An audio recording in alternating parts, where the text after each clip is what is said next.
Ladies and gentlemen, biker boys and biker babes, welcome to the Kansas City Public Library. I will be your tour guide for this ride. Crosby Kemper, the director of the Kansas City Public Library. And I'm going to mention a couple of upcoming events at the library, and then we'll call out Jack Nicholson, our special guest. Any of you seen this? This crowd is either too young or too old. You've all seen Easy Rider, I hope. We have a number of great upcoming events, and I want to mention that we have a series of events as well as movie performances that have to do with the certainly not celebration, commemoration's even a little strong, but the fact that it is, we're coming up on the 150th anniversary of the most important event, probably the most important event that happened during the Civil War in our part of the country, which is to say Quantrill's raid on Lawrence. And if they'd had bikes to play around with, maybe they wouldn't have had to do it, but they didn't. They had horses. So, but on August 23rd, we will be taking a look. Sorry, August 21st, the sack of Lawrence with Tony Mullis from the U.S. Army Command and General Staff School, with whom we do so much, and they have a great history department there. But we also have an exhibit, Gorillas in Our Midst, which is appearing upstairs on the 5th floor shortly, and a whole series of other events, and also a related event, because Quantrill is essentially the origins of these guys. We also have a lecture by James Muehlberger on Thursday, August 15th. That would be, I guess, this Thursday. At the Plaza on Frank and Jesse James, the trials of Frank and Jesse James, and always a popular subject around here.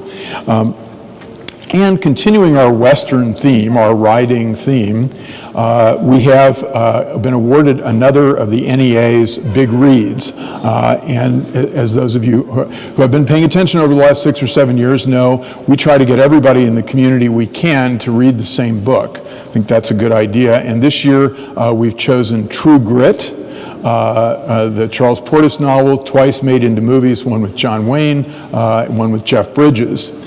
We're doing this with the American Royal.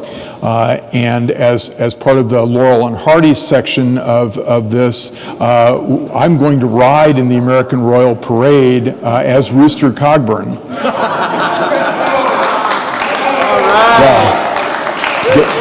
Gail would not let me on a hog, so I had to go for a horse. And anyway, so you'll see that. But we'll have a lot of events around this, including, of course, one of our own, Bob Butler's film series. We'll show all the True Grit we can with this. So stay tuned for all of that. And we're very excited about that. Tonight, it is a great pleasure and an honor for us to be doing this program. We're doing it in association with the Central Exchange, whose director, Cece Rojas, is here. Cece, where are you? Back there. The Central Exchange, as you may know, is a great spot that was created a number of years ago by some of the senior business and civic leaders, female business and civic leaders in town, to be a place where women could gather and network and advance the cause of women in this city. And it's been a great source for that, and Gail and I may talk a little bit about it because she's been a long time member. But we're very grateful to CC and to the Central Exchange for co-sponsoring this ongoing series that is an extension of a larger series that we've been doing on entrepreneurship that will focus on women entrepreneurs in our community, of whom there are a great deal. So now it is my pleasure. We did ask Jack Nicholson actually to come tonight, and he was ready to come.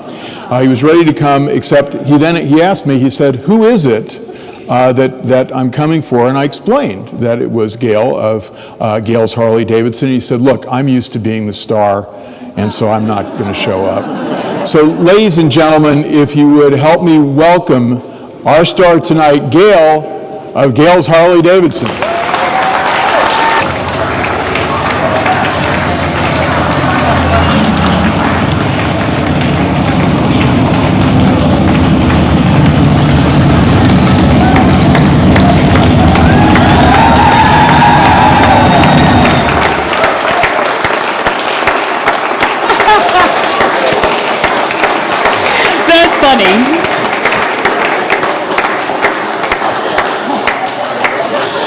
Oh my goodness, well thank you.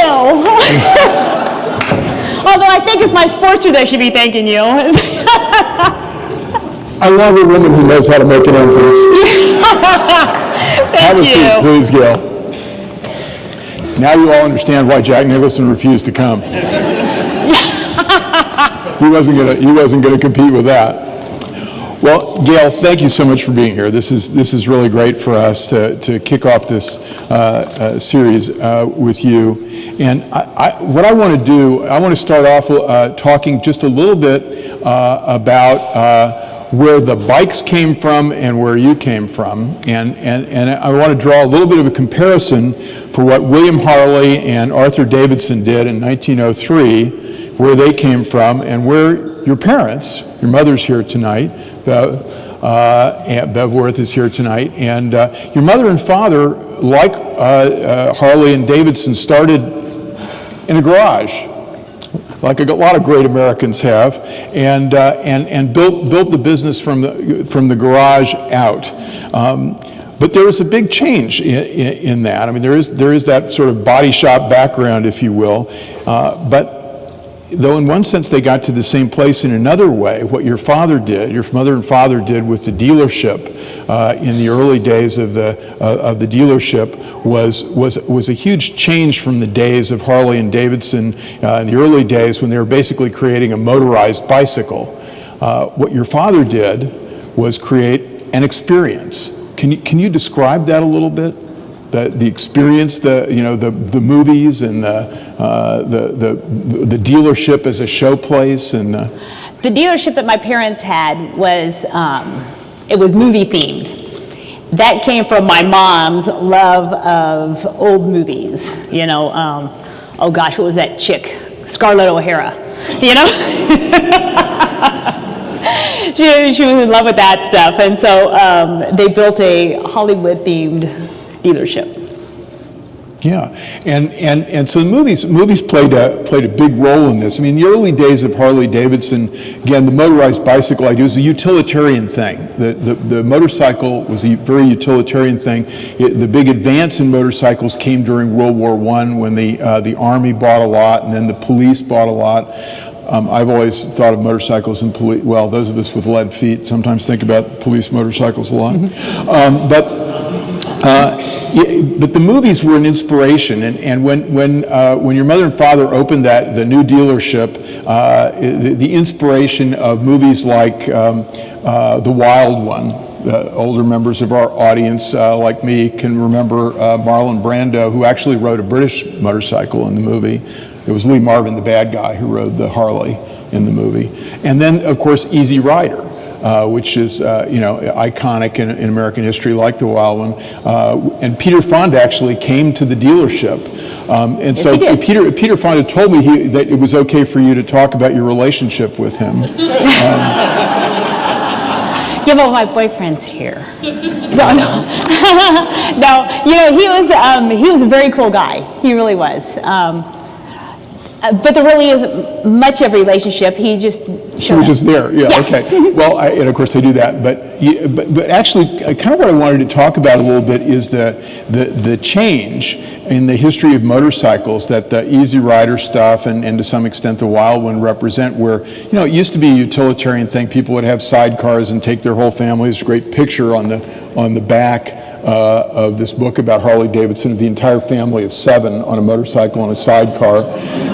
Not something that would happen today. The motorcycles became, after the Second World War, sexy, really sexy, and your parents figured that out, and you've obviously figured that out. Right. How did that happen? What's responsible for that? I mean, is it the movies, or is it because the economy has grown and people have more money and that sort of thing? I mean, what's your sense of why motorcycles are so sexy these days? Well, I think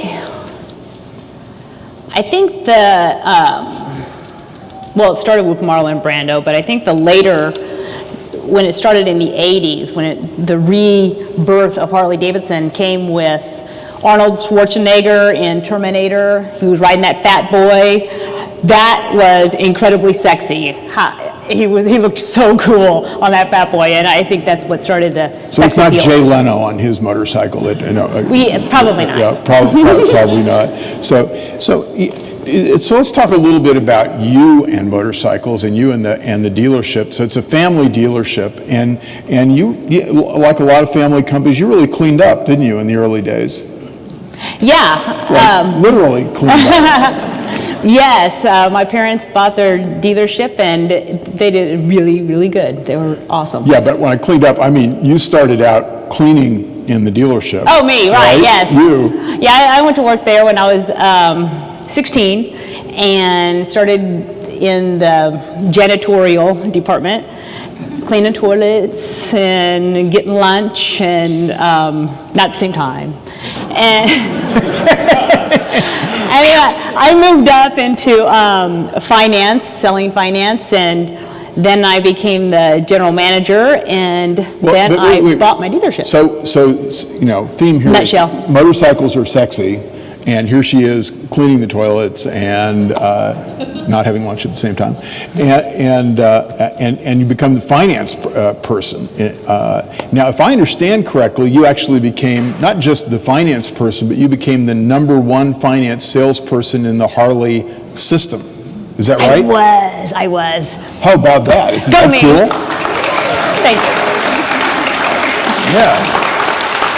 So, Okay, it was so funny. It wasn't so funny, it was fabulous. I was the #1 finance salesperson in the country with Harley-Davidson. It was that's awesome. really awesome. Yeah. I was only 25, and I looked like I was probably 16. So Still do. yeah, thank you. But don't laugh, it's true. But it was really cool. Yeah, it's very cool. How did you do that? I mean, what made you such a great finance salesperson? Oh, well, I'll tell you what I Inquiring did. minds and former bankers want to know. I wanted to become the greatest salesperson ever. And I was an avid reader since I was a little girl, since I was able to read. So I got every book I could possibly find on sales and just started reading and learning how to sell. And I started selling. That's great. So did you check out any of these books from the local library? Yeah. That was a good segue, wasn't it? Thank you. Plug. It's so true. Yeah. So but it's essentially about work ethic and also understanding what the customer wants, and understanding that the customer needs something from you, wants something from you, and you're gonna give it to them.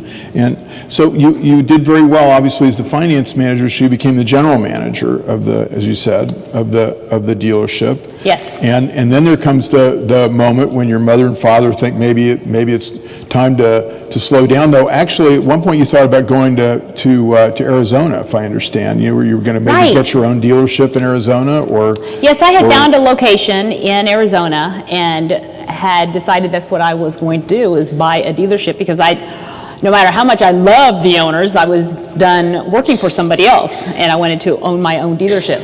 So I found a location, and I went to Dad and said, "Hey, found a location. I'm going to go buy a dealership."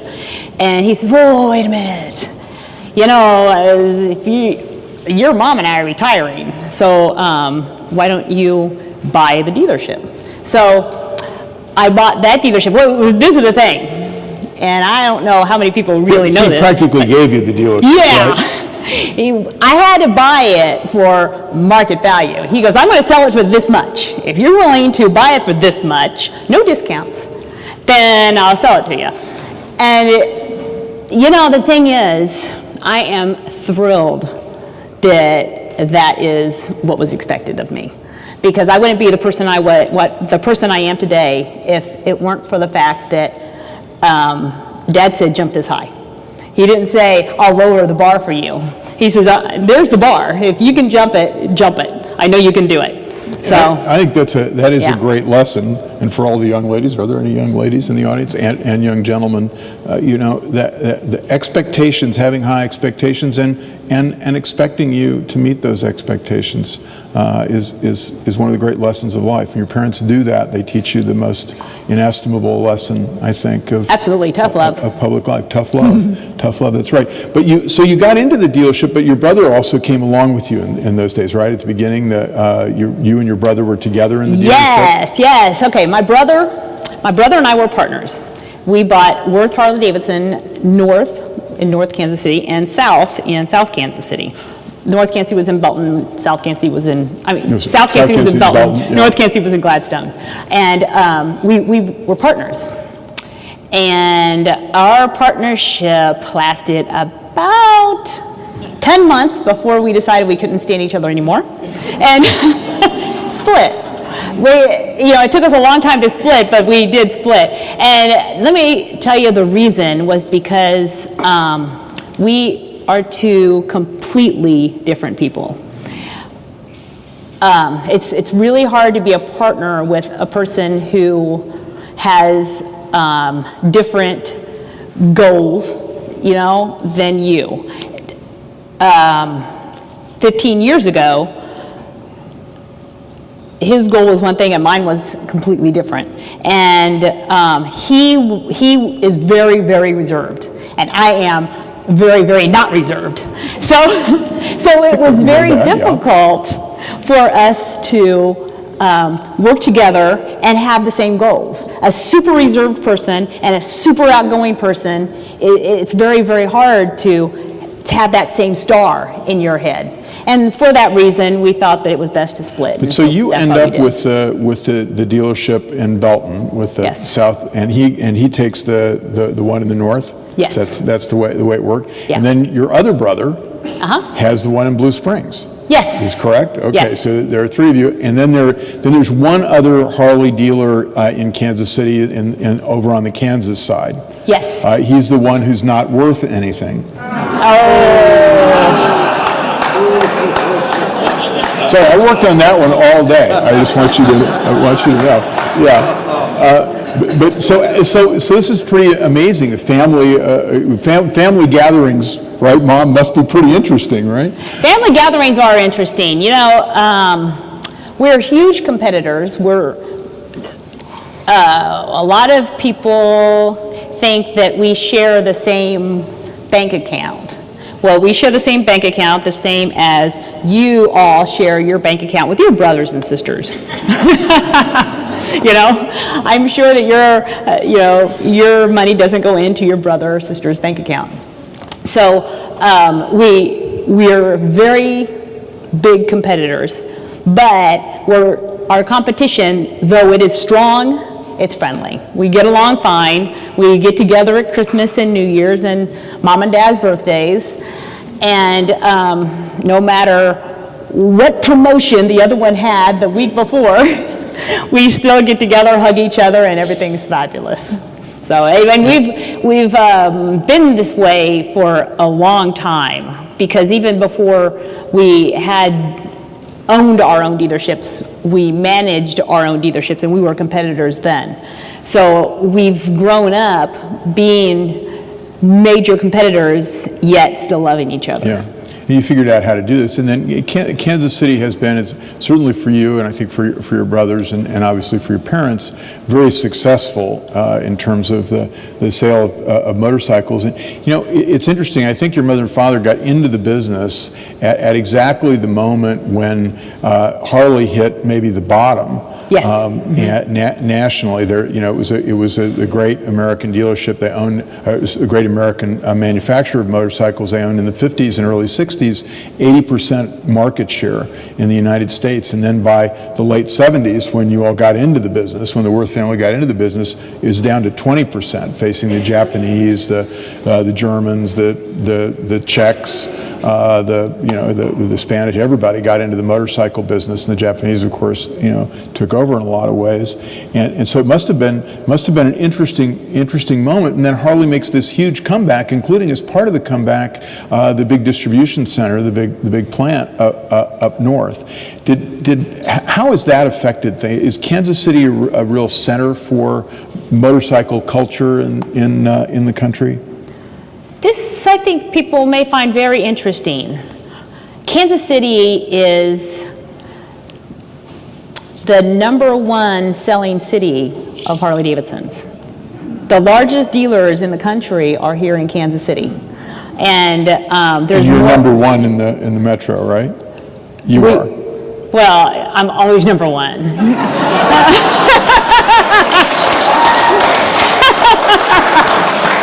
Thank you. A little softball there, thank you. Yeah. But you're actually one of the top 10 dealers in the country, aren't you? Right, yes. Yeah. So, and the largest dealers in the country are, some of the largest dealers are here in Kansas City. And all together, we all sell more in this city than there are sold in any other city in the country.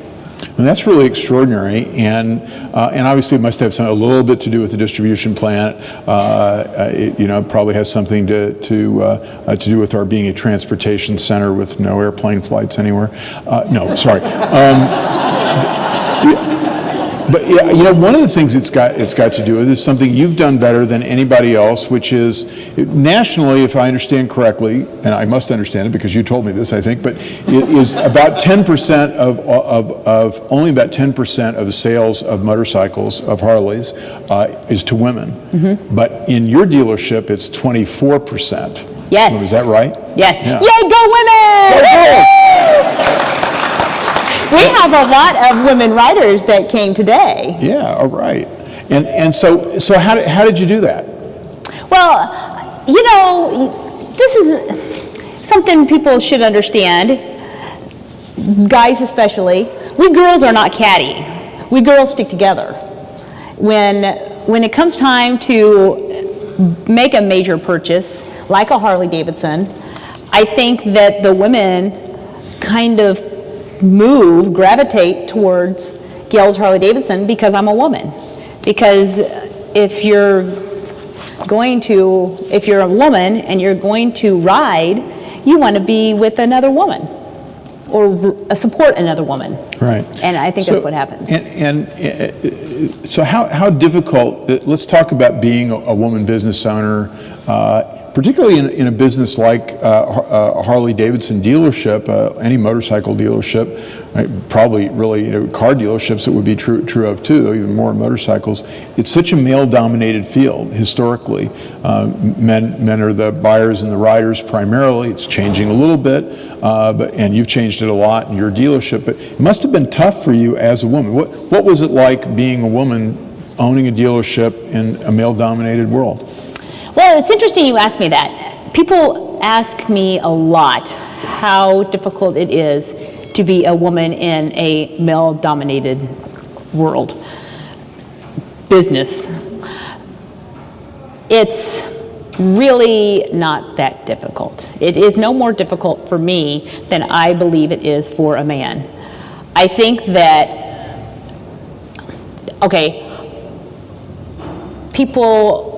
people can be very condescending towards me about, they'll talk down to me and think I don't know something or they must explain something to me because I'm a woman. But that doesn't make it difficult for me to do business. It just makes me realize that this person is somebody I don't want to do business with. Right.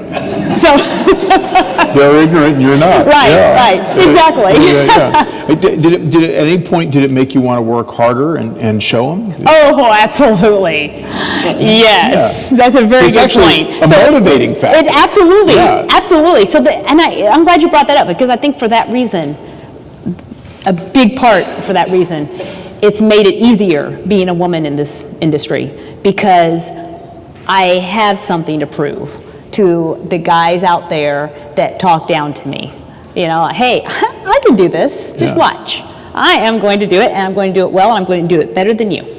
All right. So- And so you showed them. But when you started out, there probably weren't a lot of other people, maybe your mother, you could talk to about this. Not a lot of other women dealers. There are some today. There are some other women dealers today. There are a few. There's not a whole lot. There's not a whole lot of women that bought their own business. There's a lot of women that are partners with their husbands or their inherited. dads or something like that. Yeah. Being a member of the Central Exchange and part of that world, were there other women entrepreneurs, other senior women in the community who you could look to as guides or models or help in some way? Oh, every day. I surround myself by the greatest women ever. I think it's very important that you surround yourself by greatness because, there's that saying that you are as successful as your 5 closest friends. Well, I set out to find amazing people so that I could be just as amazing as them. And so I in a sense would use my friends. I didn't use them in a bad way, but I used them because I saw greatness in them, and so I wanted to use them to help catapult me forward. And these are friends to this day? Oh, absolutely. It's great, yes. Do they yes. ride with you? Do you ride places together? Yes, we do. We go to breakfast, we go to lunch, and a lot of my girlfriends don't ride, but a lot of them do ride. And the riding long distance is part of the world of biking today. The Sturgis and Daytona and all that has become a big part of the culture.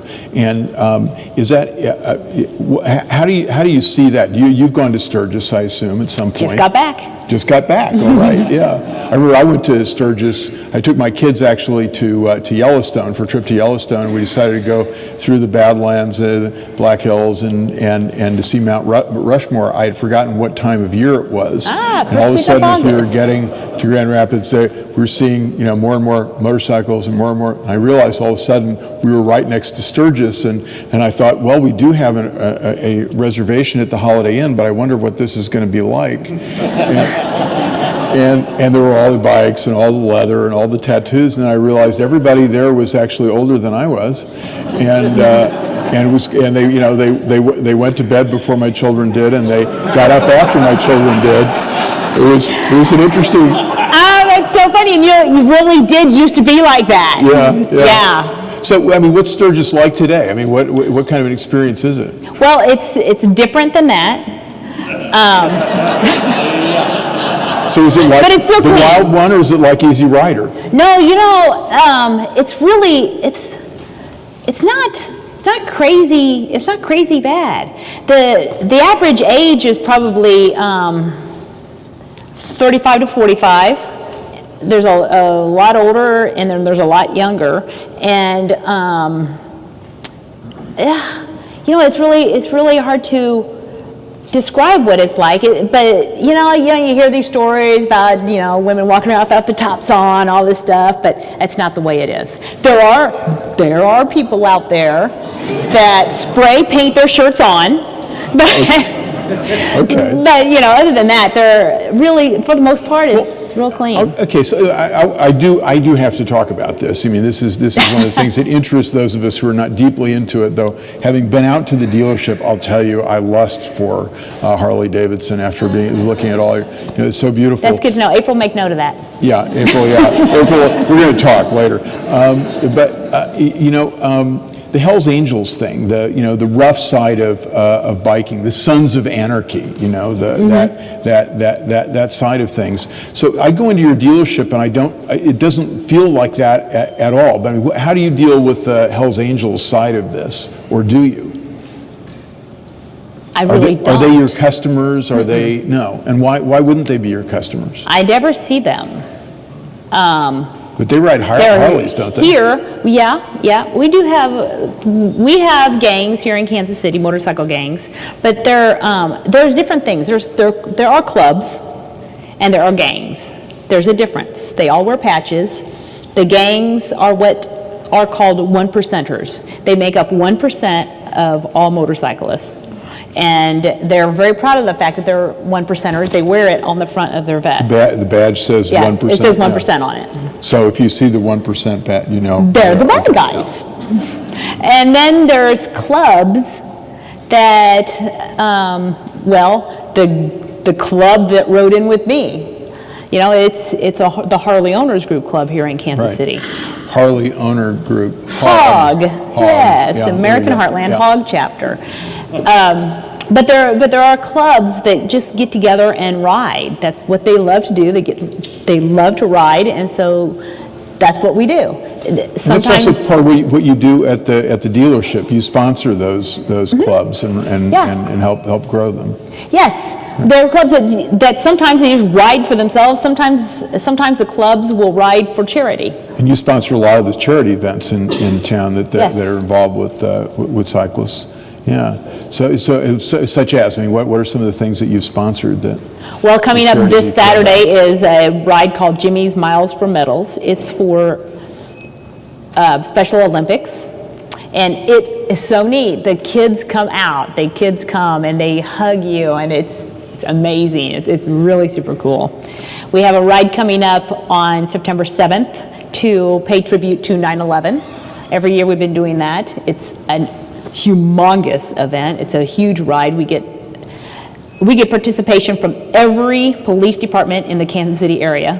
Their wheel cops come and lead us on a parade, and along with them is military vehicles. It's just spectacular. That's one of the things that's interesting to me about motorcycle culture too in the last couple of decades, and obviously since 9/11 is, and I think Harley's done a great job, Harley the company has done a great job of tapping into this, is very patriotic.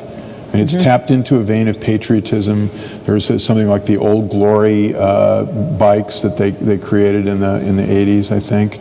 And is that important to your vision of Harley-Davidson and the motorcycle world? It's important to my vision of the future of the United States. You know, if it weren't for those military guys and gals out there, then I wouldn't be here free to ride on the open road. And it's true. Thank you for all of you guys out there. And along with that is the first responders. The first responders, man, they risk their lives every single day for us. And again, we wouldn't be here without them. They've helped us. They've touched our lives in many ways. And and there are groups now, motorcycle groups that have defended the funerals of veterans from some of the people who want to disrupt them and that sort of thing. Right, the Patriot Guard. Patriot Guard. They're really, we have a huge Patriot Guard chapter here in Kansas City, and they go out every week. They'll meet a soldier who is coming in to be buried. It doesn't matter what the weather is. They'll meet them at the airport, whichever airport he comes in on, and escort to the church and then on to the gravesite. And the other thing that seems to be true today about particularly the Harley world in motorcycles is Harley, which was always a great motorcycle from the early days when it had best market shares. It really was a great motorcycle at the beginning, but it went through a bad quality period when the Japanese sort of took over, and when the buyout group bought it back from AMF. At one point they talk about it. You may have told me this, but I've read it too, that they had a 50% defect rate in the factory versus the Honda factory in the United States, which had a 5% defect rate. That's as late as 1977 or 78, 79 in there somewhere. And today, obviously, they're the best bikes on the road. They're highest quality, premium pricing, and whatnot. And your dealership reflects that, it seems to me. Thank you. Yeah, I mean, is that a big part of the iconic status that Harley's gotten back to? Is it about quality, and how do you, in the dealership, what do you do to reflect that? The first part of the question is absolutely number one with Harley-Davidson is quality. quantity is second, third, or fourth down the list. Number one thing is the quality of those motorcycles. They have an inspection station that you would not believe if you all need to go visit the plant, because it's amazing what every motorcycle goes through the inspection. And Harley-Davidson, when those guys bought Harley-Davidson back from AMF, they shut it down so that they could rebuild the lines, so that the lines were focused on quality.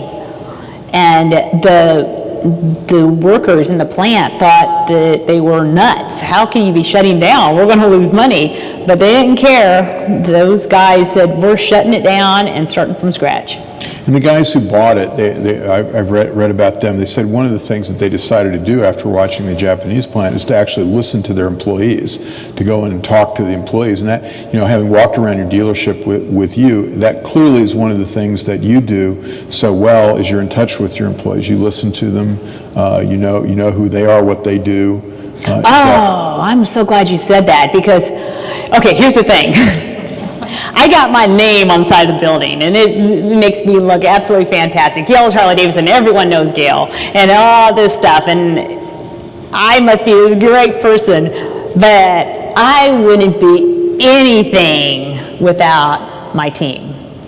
That's what it's all about. I'm not the brightest bulb in the chandelier, but I sure do look like it, because I surround myself by really bright bulbs.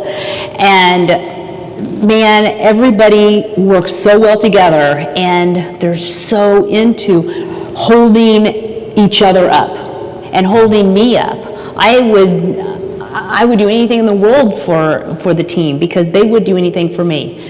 And the team reaches out to those people, these people that followed me here.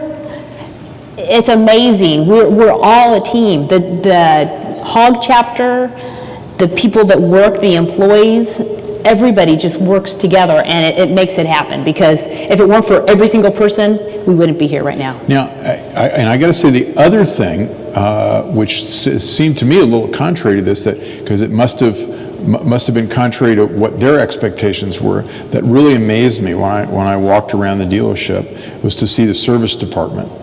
If you go into Gail's, and there's a room off to the side as you go in, where there's first thing I noticed was the pool table, so I sort of wandered over in that direction, and the bar stools, and I was definitely wandering in that direction. And then there's this big picture window. And I wonder what are we going to see on the other side of the picture window? And the picture window is into the service bay. And the service bay looks like, actually I was going to say looks like an operating room. Actually, it's much cleaner and brighter than an operating room.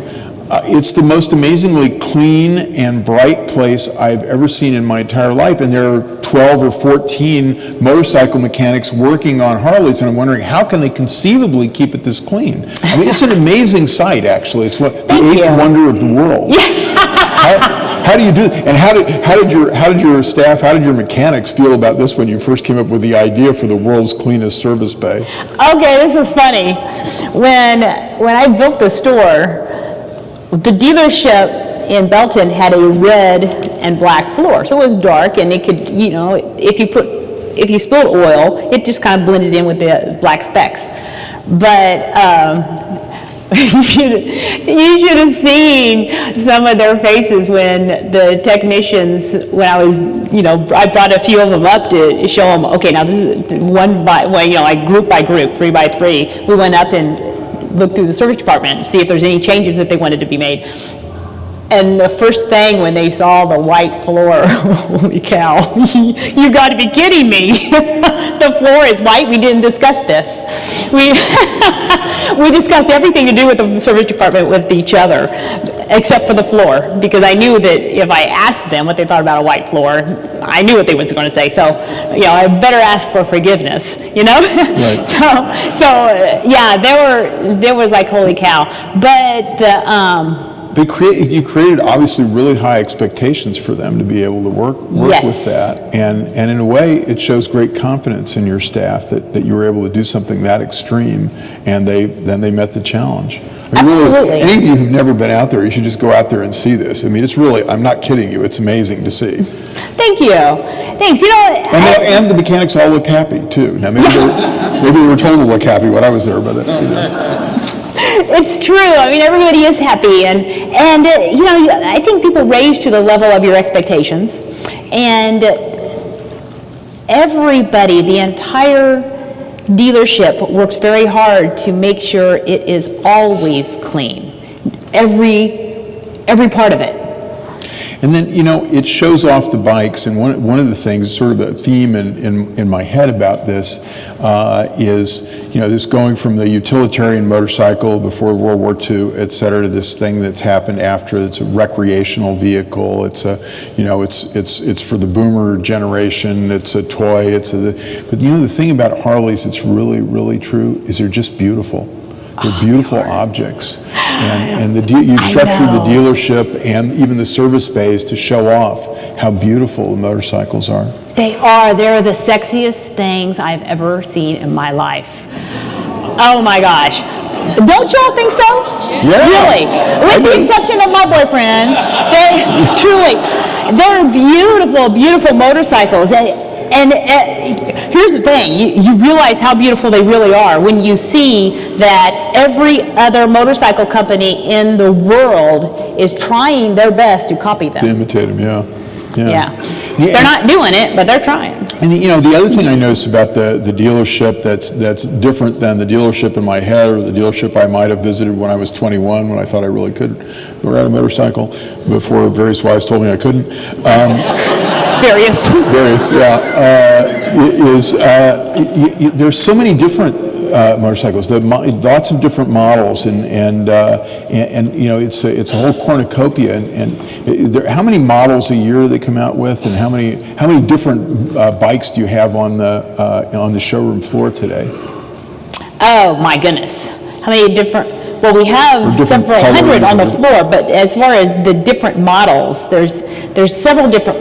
Here's the extremes right here. We have Sportster and we have Ultra Glide Classic. It's two different extremes of motorcycles. Both, in my opinion, are equally fun. I have one of those motorcycles without the tour bag. Well, some of you saw me ride it in. It's a big white bike I ride. It doesn't have the big fairing on the front or the tour pack, but it's a big touring bike, and I ride that when I go distance, and I ride this when I'm around town, and it's the best of both worlds. And then there's all in between. So what's the average price of a bike today? $15,000. Right. So it's getting up there versus the $200 around the time of World War I. Even with inflation, that's a little different. It is a That's not going to be a payment. and so, you know, again, kind of what I'm getting to is really it's a lifestyle thing now. It's changed to a lifestyle thing, and your customers are different. They're older. They're wealthier. And it becomes a lifestyle thing as opposed to a utilitarian thing. It truly is a lifestyle, but you know what? The customer base is actually getting younger. Harley-Davidson is #1 in sales to young adults, 18 to 35, which is shocking to me. I thought it would be, you know, those Honda or Suzuki, you know, those little rocket-looking bikes. I thought for sure that would be, one of those would be #1. But #1 in sales to young adults is Harley-Davidson. Right. Yeah, well, and which is great. And you know, again, in the dealership, one of the things that surprised me from the last time I was there is the huge amount of clothes and paraphernalia, gewgaws, things to put on the bikes, obviously, just all kinds of stuff. There's an amazing amount of stuff. Particularly the clothes surprised me. How many? You know, I mean, you could clothe yourself for years just on what you've got on your racks today. Absolutely, I do. And you do, yeah, and you do. Everything, jeans, boots, jewelry, you name it, jackets. That's a really cool thing. You know, like when guys come in sometimes and they say, oh, my wife does not want me to buy a Harley-Davidson and she would die. Well, immediately I tell them, bring her in, let me talk to her and show her what she can be wearing. Because the Harley clothing is so cool, it's so fashionable, and it's fun to wear. And you can dress it up or dress it down. It doesn't matter where you're at in the, where you're at. You can wear Harley-Davidson, and they got it going on. Harley-Davidson's it's very cool. So what percentage of the business is the clothing and the add-ons to the bikes and whatnot, as opposed to the bikes themselves? Oh, you would think that it would be huge, but truly the bikes are the number one seller, and they go over the top as far as what brings in the money. But everything else, it really does its fair share. It's a huge percentage. Right. So, as you're thinking about the future of the business, what keeps you up at night? What do you think is going to happen? What do you worry about? Is this going to roll on? Are we a Harley culture forever? Is it going to stay iconic, or do you see a danger to the business? Will the Chinese come up with a motorcycle that will compete with us? What worries you? Well, I can say that I am immensely confident in the executives at Harley-Davidson that the future is very, very, very bright. They have their goal, the star that they're seeing in the sky is incredible. They have a process and they're working it, and they're going forward. The stuff that they keep coming out with is really neat. I know that you need to wear sunglasses because the future is really, really bright for Harley-Davidson. Ooh, I like that. That's great. And we talked before, we talked a little bit about one of the books that was important to you, written by a Missourian, which not everybody knows, Dale Carnegie's How to Win Friends and Influence People. And he's got and you've talked a little bit about this in the past, I've read about it, the golden rules that he talks about, but there's the golden rule, and it seems to me maybe that's been important in how you run the dealership and your philosophy of life. How you treat people. Yeah, it really is. That's the number one thing. It's too easy to meet somebody and discount them immediately and think that, they don't know such and such. Well, I think that every single person that you meet, you can learn something from. And unfortunately, too many people use their mouths and not their ears enough to find out what they can learn from others. So listening to others is important. Well, it's interesting to me that there are two important moments in the history of the United States that sort of changed things for automobiles, for motorcycles. In 1933 is the first moment demographers tell us that more people lived in cities than lived outside of cities. And in 1947 is a moment at which there were more paved roads than dirt roads. And I don't know what's going to change things, but it seems to me that it's probably always going to be important that there's an open road for us, and motorcycles are a part of our consciousness of that American desire to get out and go see something, to get out and get away from the daily responsibilities. Motorcycles are an expression of freedom. So true, and more than motorcycles, it's Harley-Davidson. There's a whole difference. True plug for Harley, but it's a truth. You go to Quick Trip, and up pulls a Harley-Davidson, and up pulls something else. I don't care what it is, if it's a Victory, a Honda, whatever it is. The gravitation is going to be towards a Harley-Davidson. There's something about it. People,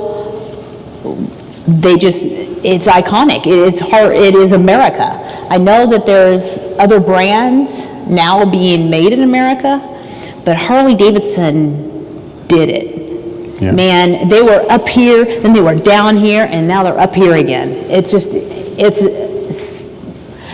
Man, I'm so proud to be a part of it. It's undescribable. You know, in fact, there's this T-shirt that says, "If I have to explain, you wouldn't understand," and it's so true.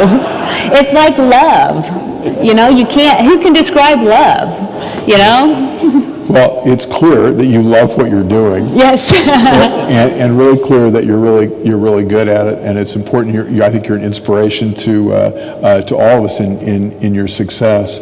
So I want to thank you, Gail, for doing this today. You really are a model, I think, and I think tonight we could all feel the power. Yeah.